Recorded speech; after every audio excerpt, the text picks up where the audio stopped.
us as Muslims to train our akhlaq, to train our iman, because you will come across something that will anger you. You know, by the time you think about it, but what happens is during Ramadan, you intake this so much so that you know how to react. When there's a time for you to be impatient, you know to be patient when that moment comes. These are the kayfiyas of Ramadan. These are the essence that in actuality of what Ramadan is. Besides, Prophet ﷺ says that there will be people who are fasting and praying at night, but the only thing they will receive from their fasting is hunger and thirst. That's it. And what they'll receive from their prayers at night, and may Allah make us far away from such people, is tiredness and uncomfort for being awake till late and standing in prayers. That's the only things they'll receive. Why?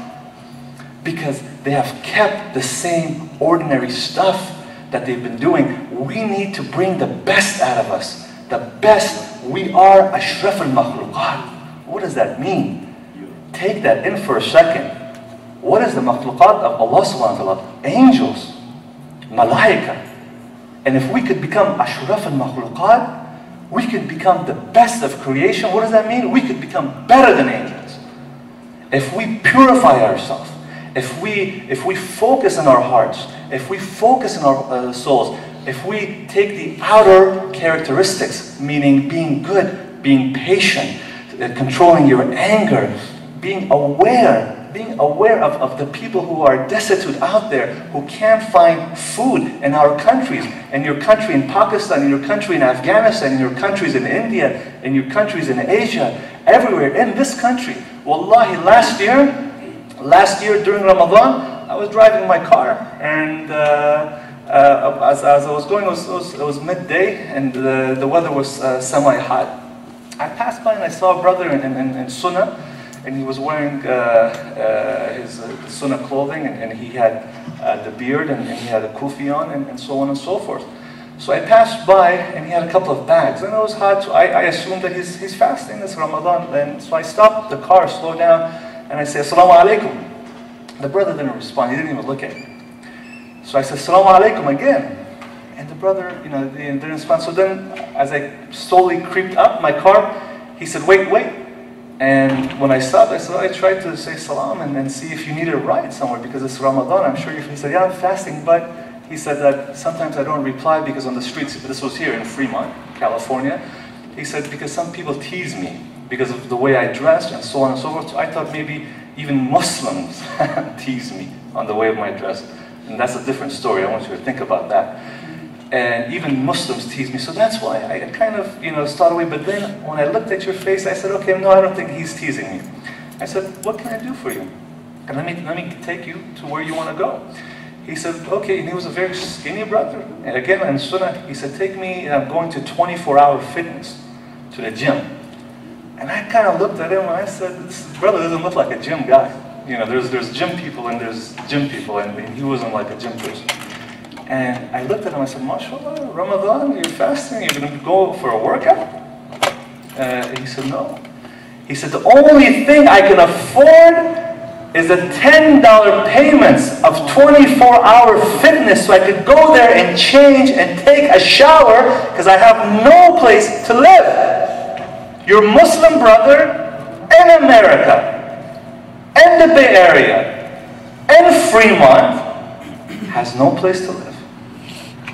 That was him. That was a brother here that had absolutely nothing. I said, well, what do you do? He said, I live with my friends or some of the people that I know in their cars or in their garage if they can, because they have families. This is the state. We are not 5,000 miles away from home anymore. This is home. This is a Muslim community here now, and we have to be aware. And this is regardless of Muslim. This was an example of one Muslim I gave you. But Prophet ﷺ says that if you need to give charity, it does not matter if it's Muslim or non-Muslim. Your neighbor has the first of right, whether he's Christian, Jewish, whatever. They have a right on you as a neighbor. as a human being, that if you know they're in destitute, look in San Francisco, wallahi, people in December, the coldest nights, are sleeping with newspapers on their bodies. And this is the kayfiyat of Ramadan, for us to understand the suffering, for us to feel it somehow, to understand it, and not only to be like, oh yes, now I feel it. No, you feel it. Do something about it. Do something about it. Go in. The imbalancements in this world is amazing. There's a statistics I read a while back. The #1 cause of death in the world is malnutrition. People are dying because they're hungry, because they can't find enough food, and they can't find enough nutrients that their body needs, the calories that their body needs, and they're dying because of that. What's the #1 cause of death in this country? Obesity, stroke, heart disease, heart problems, because we're eating ourselves to death. Look at the imbalancements that we're living in. And this is not only here. It's spread in Western Europe and majority of the first world countries. We need to reflect on this. This is an imbalancement. This is stuff that Allah subhanahu wa ta'ala does not appreciate. That we are killing ourselves by eating too much, while we have brothers and sisters, Muslim or non-Muslim, dying because they can't get enough food to eat. These are the kayfiyas of Ramadan for us to reflect on, to us to understand of. And the most important aspect of it, the most important aspect of it is purifying the heart, purifying the soul, purifying what's within. These stuff that I mentioned earlier, patience and controlling your anger and generosity and being kind to others in Ramadan, that's our outer kayfiyas that we are